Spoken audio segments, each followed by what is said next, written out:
Well, good morning, folks. And wasn't that terrific from Louis? And actually, I'm going to build on so much of what he had to say to you today about the importance of not just enchanting and engaging, but how to take stories, to find stories, to hone stories, to share stories that help people to feel differently, to think differently, to act differently. And I'm going to share some ideas with you today that will make you maybe think anew and to challenge you in new ways so that when you share a story that it becomes more memorable, the kind of stories that people will remember not for hours or for days. How about months, or better still, years? Would that be a good plan? If you say yes, then you're in the right place. And so uh, I'm going to show you today literally how you can take ordinary stories and cause people to have an entirely different reaction to you and to take greater meaning from most anything that you say. And I'll start with an example. So a number of years ago, I was going through Dublin Airport, and I had literally just gone through the security. And the next thing I hear on the other side of the security is, "Oh man!" And I look over and I can see a really angry person, a really angry tourist. And I assume he's American because he has a big Ohio University t-shirt on him and his face is just red. And I can see instantly why he is so angry, because there beside him was a security guard who was holding up in his hand a bottle of whiskey, the good stuff, Irish whiskey, not that rubbish from other countries. And it's worse still, actually, because that bottle of whiskey that he's holding was clearly a 21-year-old bottle of whiskey, which I gather costs more than $400 a bottle in the United States. And there's a fellow beside me, and he is laughing. He thinks this is funny, funny, funny. Another moment passes, and another security guard appears from nowhere, and he just grabs the bottle from the first security guard, and he says in a loud voice, "I'll take care of that." Turned around on his heels and just walked by all the other security gates, and I turned to the fellow who had thought this was all very funny, and I said to him, "Oh yeah, he's going to take care of that." And this fellow said beside me, and he was clearly a German man, "Genau, genau, yeah, yeah, yeah. I think that in Ireland, this is maybe what you call a wink, wink moment. No, I think tonight they're going to have a party here." And I was thinking, do you know what? You are absolutely right. It was a wink, wink moment. And not only that, but the other security guard, the first fellow, did not make things any better because he pointed past all the security gates towards the duty free and said to this poor tourist, "Don't worry, you can buy more over there." Now, here's the thing. I have no idea how long that man had been in Ireland. Maybe it was 2 days, maybe it was 2 weeks, maybe 2 months, I don't know. He probably had the best time. But here's the thing, no matter how many wonderful things he experienced, I guarantee that one of the things he will always remember from his time in Ireland, that day that somebody took a bottle of whiskey from him. Now, of course, he will remember that for all of the wrong reasons. So, what I want to share with you today, and I'm going to challenge you a bit on this, is some ideas that will help you to cause people to remember your stories for the right reasons. Now, before I get into some suggestions and ideas that will help you in that way, there are a number of things that you need to know about how a story becomes more effective. And you want these things to be true about every single story that you tell.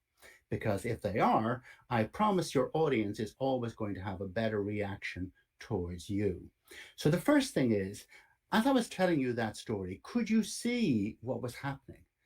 Could you see how angry that poor tourist might have been? How I reacted? How my friend from Germany reacted? Did you almost feel like you were in the situation? If you liked that story, here's what will likely have happened. And you can't stop this. This is just how you work. This is how you're wired. This is how your brain functions. You will start to wonder, what's going to happen next? And as soon as you do that, and you can't help it, you will also do something really important. You'll start to wonder, what would I do in that situation? And that's really important because Louis talked about the importance of people living the story that you talk about. Well, that's how it actually happens. What you do when people start to wonder, well, what would I do in that situation, is we have a visceral feeling as we go through the story, a visceral feelings where we physically, where we mentally feel like we are immersed in the story. If you've ever read a thriller and you enjoy reading a thriller, there's a woman over in America called Professor Cron. She talks about how we love to read thrillers because we get to experience danger without being in danger. Don't you love it? Well, that's what it's like. It's a visceral feeling. And incidentally, folks, that's where you get almost all of the most important meaning that you get in life. Every thought you have goes through the filter of story, but not every story has the same impact. Stories that make you feel and invite you in cause you to have an entirely different reaction. So that's number one. We want that visceral feeling. The second thing that you want, and you could argue this is even more important than the first, you need both, and that is that I told you a lot of things in that story, but there were many things that I did not tell you. For example, I did not tell you much about what that tourist looked like, other than he had a red t-shirt on and his face was equally red. I told you nothing about that security guard, what he looked like, tall, short, big, wide, whatever. I told you nothing about the fellow who was beside me. Is there any chance that you filled in some gaps for me? Because if you did, that is exactly what your audience will do. And incidentally, and what is interesting is that when you are immersed in a story and you enjoy that story, and if I ask you a month from now, what happened to that poor fellow the day that he was in Dublin airport, there's a really good chance 2 months from now, 3 months from now, you could tell me. But here's the thing, it will no longer be my version.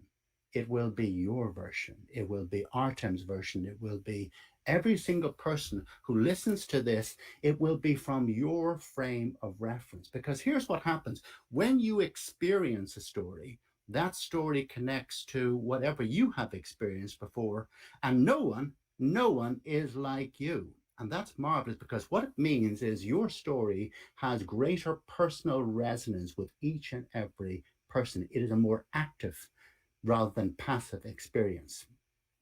So that's really important because here's something that you need to understand about how the brain works. Our brain is ridiculously powerful. It's only 2.5 kilos, but if you take the biggest football stadium in Russia today, I looked it up on the internet yesterday, I gather it has 81,000 capacity. And you imagine that you filled that with books from the bottom, from the field up to the very, very top. And you did that 6 more times. That's your brain capacity. And yet, have you noticed that sometimes in the morning you say, where are my glasses? Where are my keys? Incidentally, I have literally got 6 pairs of glasses around my house because I'm forever forgetting them. But here's the bottom line. In order for you to remember something, you have to be able to see it. You have to be able to connect it. And that's what stories do for you, which is why stories always beat facts and details into submission and can be remembered for such a long time. Now, challenge, there's an elephant in the room. How do we find stories? So, Louis was talking about the importance of discovering stories. Where do we get these stories that your audience will love? Well, one of the big mistakes that I see very commonly among senior executive professionals is that they go for the safety shot. They either go for the really big story that they have, there I was, something really momentous. I was climbing up Mount Everest. I had almost 200 meters to go. The wind was flowing at 200 kilometers an hour. But I thought of my son and I said, I am going to make it. And so I pushed myself and I planted my flag. Listen, if you have one of those huge, gigantic stories, that's marvelous. If you have two of them, that is fantastic. If you have three or more, frankly, you're starting to become a little unusual. Because truth is, most of the stories that influence you and your target audiences are much smaller. And the opposite of that is where we use somebody else's story. Now, please try not to use other people's stories if you can, because frankly, it's not yours. Other people can do the exact same thing. And, your personal stories are oftentimes really the way to go. Why? Because you're in them, because you can live them, as Louis talked about, and you can invite the audience in for greater personal insight. And the secret to doing that is this. This is my go to secret weapon for your story development. And I'm going to challenge you. Here's your first challenge today, and that is to be a gatherer of stories. If you do not already have what I call a story bank, can I encourage you to build one? This is somewhere where you assemble, you pull together so many stories that you already tell today, because frankly, you have more stories that you already tell today than you could possibly ever need for your entire life of executive communication. And it's there, but you sometimes need to tap it by pulling it all together in one place. So, what I'm going to encourage you to do is to put aside an hour or two. Get a giant pot of coffee or tea, or maybe a nice bottle of wine, or maybe, if you have my inclination, a nice glass of whiskey. The good stuff, Irish whiskey, yes. And here's what I want you to do. I want you just to think about what are the stories that you commonly tell today.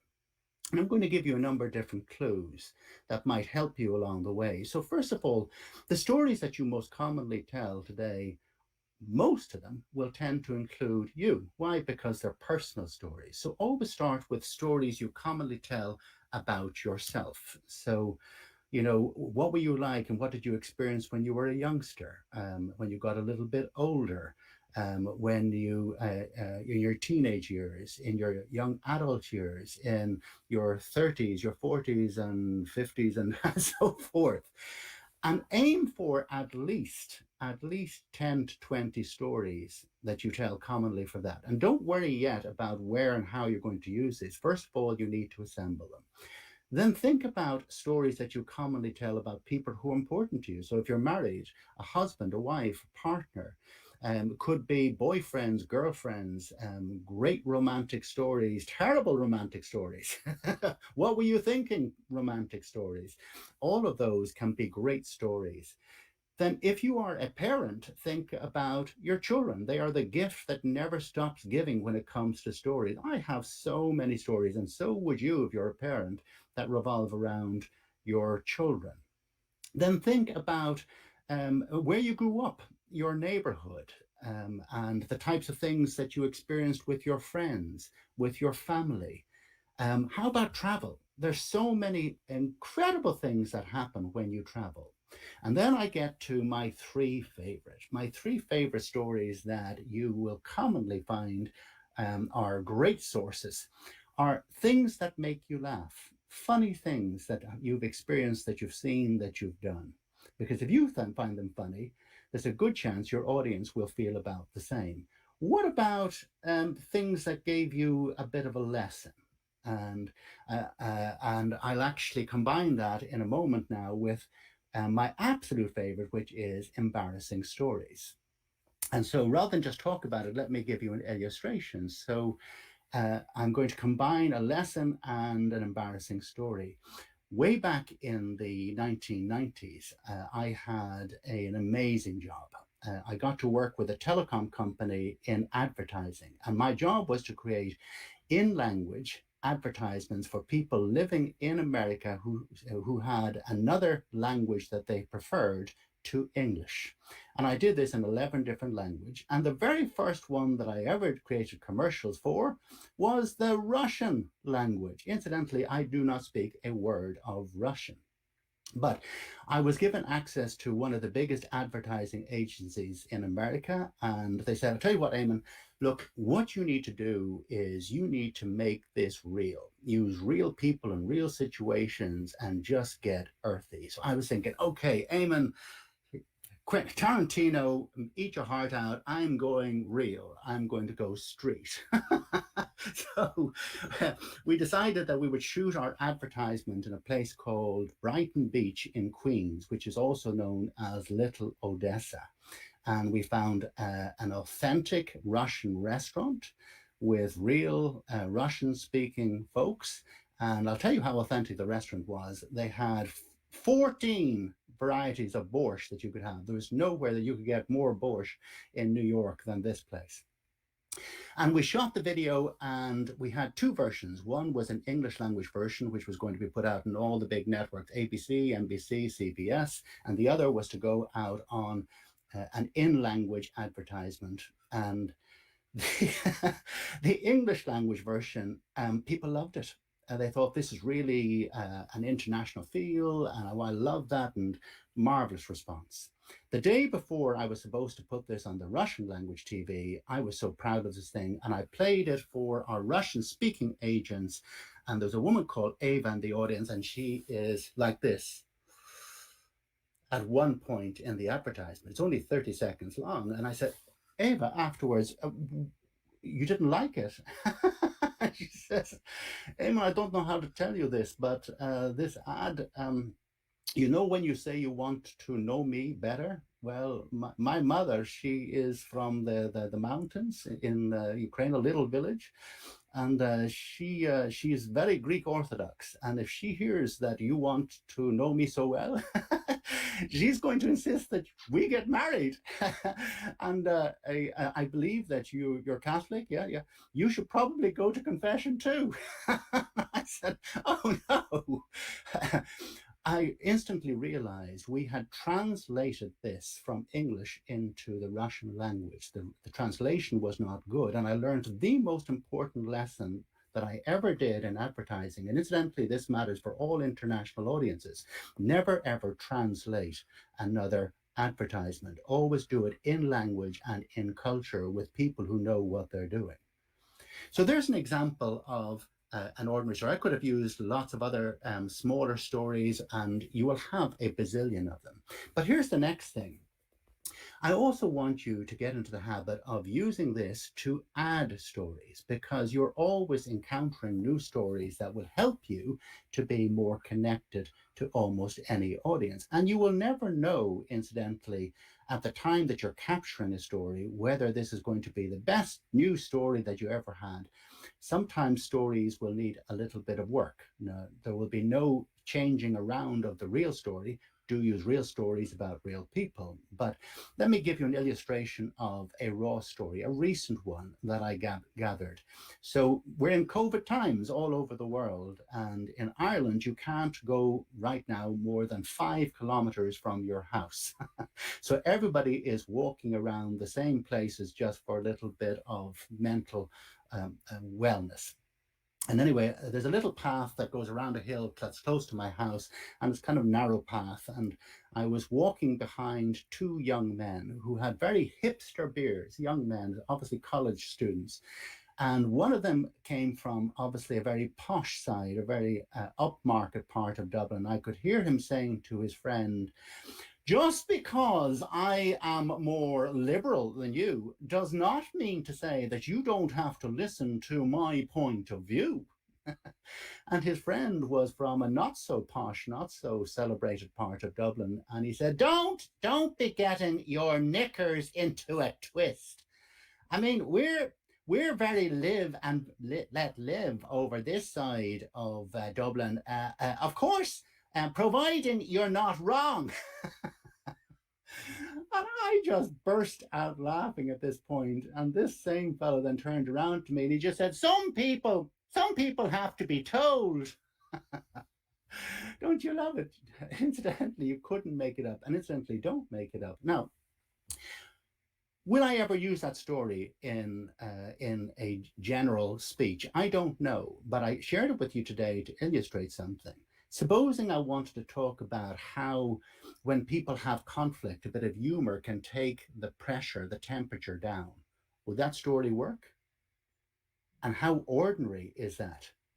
So, number one is, if you want to be a better storyteller, I challenge you to find opportunities to be a gatherer of stories. Real stories, your stories that are yours, where you will not be compared with other people. Does that make good sense? Marvelous. Right. Now, let's move it on, because I want to give you a second challenge.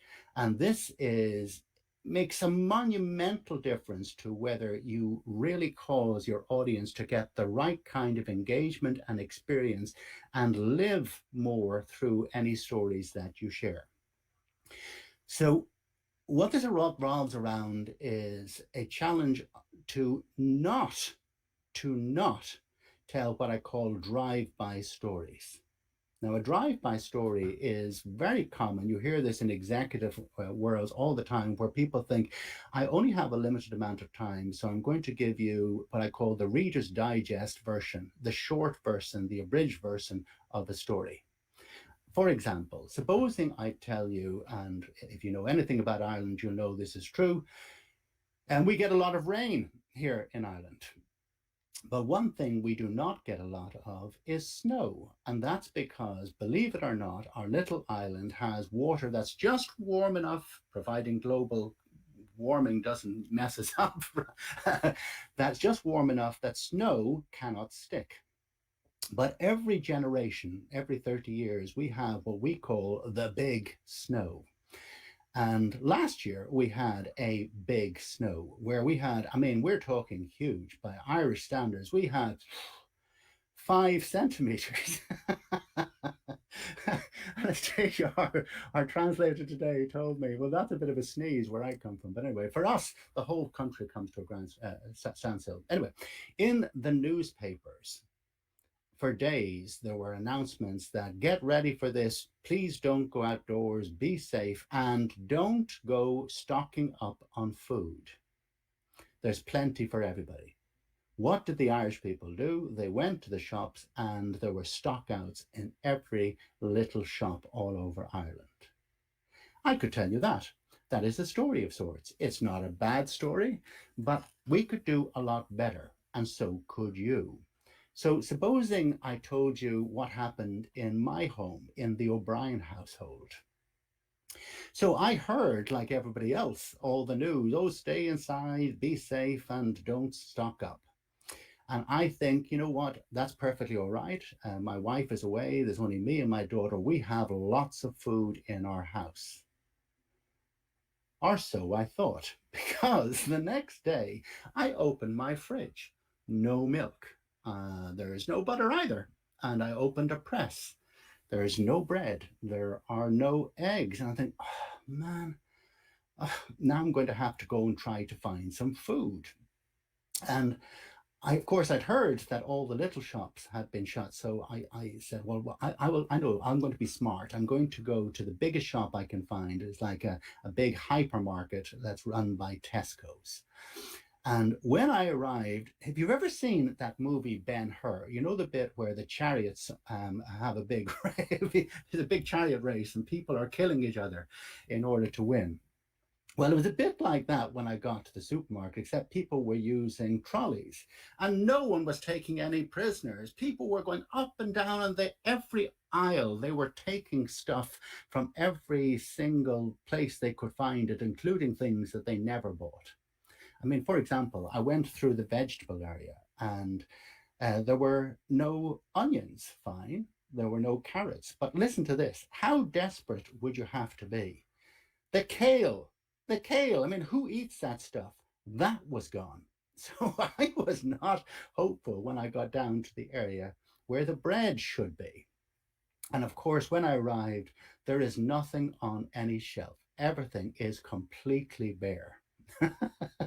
But just then, out of nowhere, a woman arrives and she had a tray on her shoulder and it is full of hot, steaming, gorgeous smell bread, fresh out of the oven. And then all of a sudden, hands appeared from everywhere, right, left, and center, like locusts they appeared.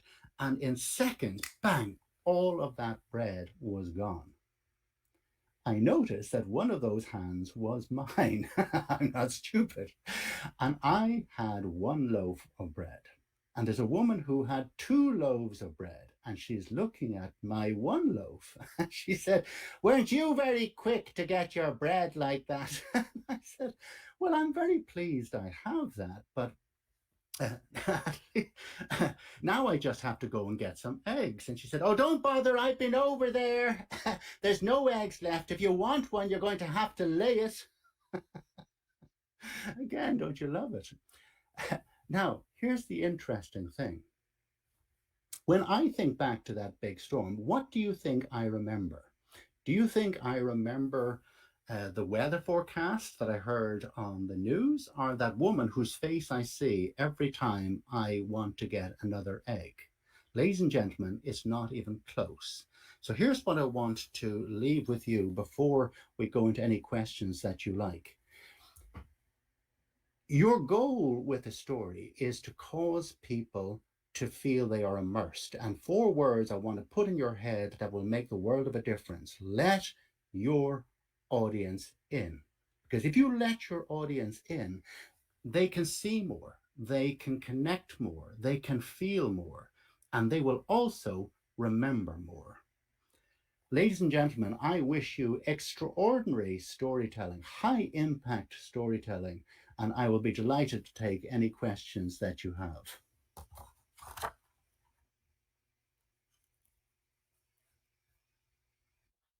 Eamon, what a great set of stories you've given us.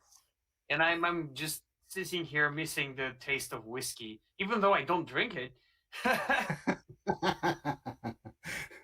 Thank you for such a great Irish taste. Guys, if you have any questions for Eamon, this is the right time to ask it. Let me just leave some links for the people to connect with you. I like the part with story gathering. I actually like it. But let me ask you a question because I faced some people when they tried to story gather with random tools. They said that, well, we don't find any stories. And I said, well, you have a lot of episodes in your life, just like the ones you've shared today so skillfully. But then again, people just said, well, we don't have anything like that. So is there a way to help them overcome this doubt that they have stories while they are Yeah, already stories? yeah. Well, let me give you an illustration with a story. I do this all over the world. And so I was with a German audience and I had a woman called Irina and she was sitting there, "Eamon, I don't have the stories. Well, you can't make me. I have no stories." And I said, "Look, Irina, can you remember the first time when you just experienced delight as a child?" And she said, "Oh my God, yes. Oh, yeah, yeah, yeah. My mother, I was kept saying her, you know, all the school children I've started now, they all have the nice bags." And she said, "Look, you're four. You don't need a bag." And she must have been giving her mother a lot in the ear about this. Anyway, her father said nothing. But on the day she went to school, he just said, "Here, take this, but don't tell your mother." So he gave her a really shiny blue and pink and purple bag. And she was just so proud. And she's thinking, "I think my mother will notice." And she felt so proud in that moment. And so there's an example of how a story is about capturing experience. And I said, "Irina, can I just tell you, you've just told the best story anybody heard today."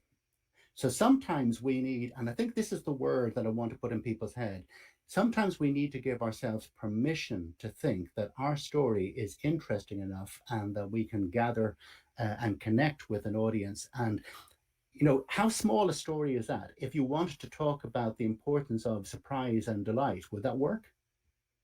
Totally, that's related. And what I hear too there is encouragement and your appreciations. because the way you answered this story with the best story yet of today is a great way to tell somebody, well, go on. Ooh, you're doing good. Yeah. I'm just noticing a question there from Sigrid that I'd love to answer, which is how much detail can you get away without using too much? Okay, so the most important thing is you want something to happen to somebody that the audience can care about. If you have a top line story where you say, I went to the cinema yesterday, the popcorn was awful, I'm not going again. That's terrible because I'm not personally involved in that story. So something should happen to somebody that the audience can care about, and something should change over time. So the secret here is that you do want to have something personal that happens, but you also don't want to overtell a story. So one of the things that kills a story is, particularly at the start, is what I call too much detail, where frankly you have no work to do as the audience. You want the audience to feel immersed. So your goal is to put people, as they say in the north of Ireland, what is situation? I want to put you in the situation so that you feel that you're in the scene. And oftentimes you'll do something like we're just asking the odd question, a reflective question, which like, so what do I do now? That's enough to pull an audience in so that now they're in the situation and or to ask the question the audience would ask. And he said, who does that? I mean, seriously, you've got those trolleys and you've taken all of that food. Didn't your mother and father ever talk to you about Good one. is that helpful? Yeah, I think it is, and let's just ask Secret if that is helpful. And I see one more question coming from Joanna. Yes, please. She's been active all the 5 days, so this is going to be a good one. What do you do when you notice that your audience did not get the story? Did not understand it for various reasons? So Yeah, I mean, the most important thing to make sure that your audience does get a story is to make sure that it is personally relatable. mm, So, if, for example, I use a third party story, supposing I tell you that something happened yesterday in a discussion between the European Union and Britain about vaccines. And people don't know much about that story, can't connect it to anything that matters to them. They're going to have what I call a mental bypass where there really is no connection. So people need to see themselves in the situation. So, for example, one of the reasons I shared my story about my terrible Russian and how I nearly caused an international incident was that I wanted it to be more relatable.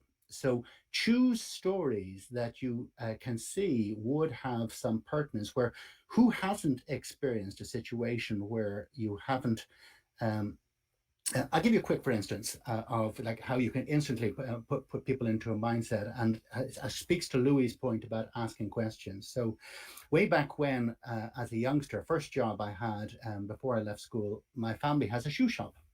And my uncle, as I was 16, I said, how do you sell shoes? And he said, well, here's what I want you to do. Every time somebody comes into the shop, don't say, what color do you want? What size do you want? Always say, what are you going to wear these with? And what do you need this to go with? And that was great advice because people would open up and they would be feeling relaxed and they would tell me all sorts of things. A month later, I went down to the manager and she said, Eamonn, I was shocked because I got 3 times more in commission than I did in salary. And she said, what the hell are you doing? The other salesmen are furious. And I said, I just ask questions. And she said, well, they're really good questions, but it's nothing clever. So that sometimes we complicate things. We try to be more sophisticated than we need to be. Let your audience in. If you get those 4 words in your head, you want the audience to be the supplier of the story, where the story becomes theirs. It's not about how marvelous you were, it's about what they get from the experience. lovely. What a great example there. Perfect. We are having one more question from Titus here. He's asking how to turn content like anything, science articles, anything, into Ah, story. wonderful. Yeah. So I deal with a lot of people who deal with a lot of very boring topics. Accounting, law, architecture, where they'll tell you about the number of rivets they use in a building. so um, I had a cousin who used to be a dentist, and I used to always say, "How on earth do you give people injections and they don't feel any pain?" And he said, "Eamonn, it's because you have to remember there's a person attached to the tooth." So when you're talking about science, I want you to find a way to attach people to what is going on. So in other words, if, for example, you're talking about a science type topic, and said, so how do people get involved in this? So, for example, let's say I say that, you know, we've been working on this vaccine and we've tried all sorts of things. And then finally, John came in and he said, I've been thinking about it all night and we made a mistake. We've been trying to do this. And he said, what happens if you add that? And so we said, okay, I don't think it'll work, but you know what? I'll try it. 2 weeks later, we see the first results. That looks good. 4 weeks later, they have now multiplied. And then we knew we had a winner. But if you don't ask the right question, you see what I mean? So, in Yeah. other words, can you put people into a situation where that is meaningful? So, if I'm talking about the law, where people again would lose the will to live, when you're talking about some aspects of that, how do you put people into a situation? And remember that everything that you do has to revolve around emotion. Last thing I want you to remember is this: realize that every waking thought you have, and incidentally, almost all of your subconscious thought, is about filtering whatever you experience through the lens of story. So the more you can find a way to tap into that, the more personable it is, the more emotive it is. And three words that you want every time: you want people to be curious, because without curiosity, you cannot learn. So the word I want in your head is patient. You see what I did there?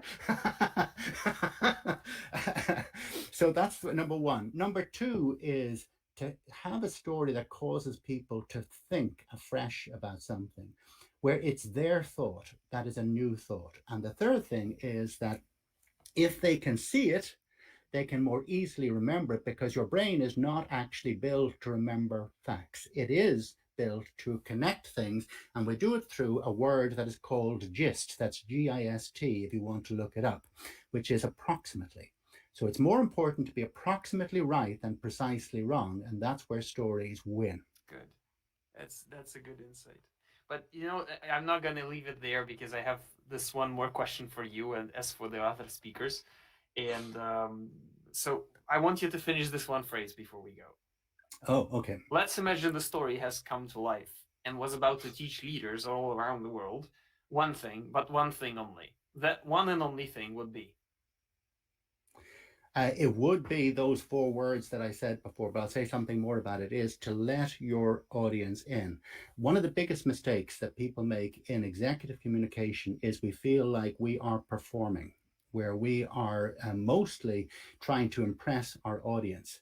That is completely the wrong thing. So rather than feeling that you need to, if you like, show people, demonstrate how clever you are, if you can cause your audience to have an experience where you have helped them to, on their level, from their frame of reference, because if I speak outer Swahili and you don't speak outer Swahili, nothing can happen. You are not trying to persuade others. You must let them do it for themselves. So if you want to influence people, always make them the hero that allows them to get the meaning out of this, because then they will attach greater value to it and will be much more likely to say, "Do you know what? I was listening to Artem the other day. Boy, am I going to do that." Perfect. What a great ending. Wow, great advice. Everyone, let's just wash Eamonn with our appreciations here in the chat. And here's once again some links where you can contact him anytime you want to. And thank you so much. That was a pleasure having you here. Good. I'm glad we managed to figure out all those buttons. That was great. So, okay, Eamonn, thank you so much. Please feel free to stay for the last part of the day. And yeah, thank you once again. My pleasure.